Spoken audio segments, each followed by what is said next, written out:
Welcome to the deep dive.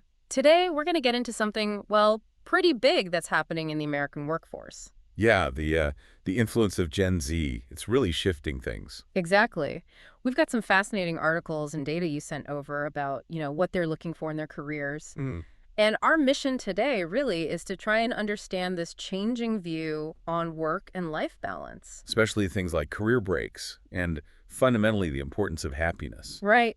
Because this group, Gen Z, they actually became the biggest part of the U.S. workforce back in 2024. That's a key statistic. It means they're not just part of the conversation, they're starting to drive it. A huge demographic shift. Definitely. So let's start there. Gen Z, born roughly between 1996 and 2014, they're here and they're working. And what really jumps out from the sources is this reprioritization you mentioned.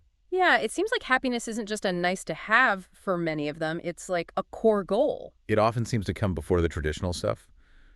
Climbing a ladder fast, getting the fancy title. Yep. Right. Which is, well, quite different. It really is. If you look back, career progression was maybe the main measure for decades. For Gen Z, fulfillment seems, broader, tied more to overall well-being. And their life experiences outside of just the 9 to 5. Exactly. Okay, so that naturally leads us to this rise in career breaks. Mm-hmm.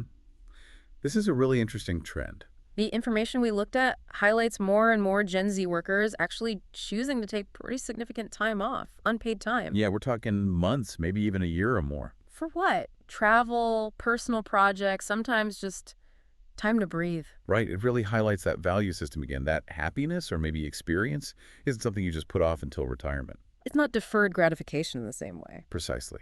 And it's not necessarily anti-work either. Some of the material suggested they see these breaks as, well, an investment. An investment in themselves, leading to better focus when they come back. Kind of, yeah. Better focus, maybe more productivity. It's just a very different way of thinking about a career path compared to that straight, unbroken line. Which brings remote work into the picture, doesn't it? That seems like a huge enabler here. Oh, absolutely crucial. That flexibility to work from almost anywhere, it really blurs those old lines. It makes it much more possible to, say, travel and work or integrate life and work differently. For sure. You don't have to completely step away to have those experiences sometimes. And the sources pointed out that this flexibility is something they really, really value. Hugely. Even if, and this is an important point, even if it sometimes means perhaps slightly lower pay. So it's a conscious trade-off. It appears to be, yes. Trading potentially higher earnings for a lifestyle that fits better with what they prioritize. Okay, so let's stand back a bit. The traditional model, was it like 40 years, steady work, maybe one or two companies? Pretty much. A long stretch of continuous employment was often the goal, or at least the expectation. But Gen Z, based on what we're seeing, seems to be fundamentally questioning that.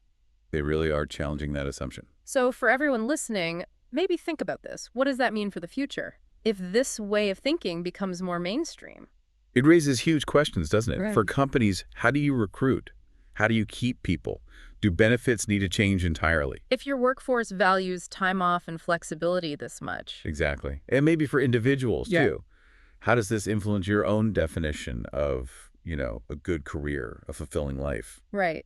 So wrapping this up a bit, what we're really observing is Gen Z coming in with, let's say, a distinct perspective. A very distinct set of priorities, yeah. Yeah. Big emphasis on happiness, on life experiences. Which shows up in this willingness to take career breaks. Uh-huh. And remote work is obviously a big facilitator for that lifestyle. Sometimes with different expectations around salary tied to that flexibility. Definitely. And ultimately, they're making us all rethink that traditional, work nonstop till 65 model. It's a real challenge to the status quo. It is. So maybe a final thought for listeners to chew on. Go for it. As you hear about Gen Z prioritizing well-being and these varied experiences, how might that nudge you to look at your own balance, your own definition of what success really means in your professional life? It's a powerful question. It really is. And this whole shift, well, it feels like it's only just getting started.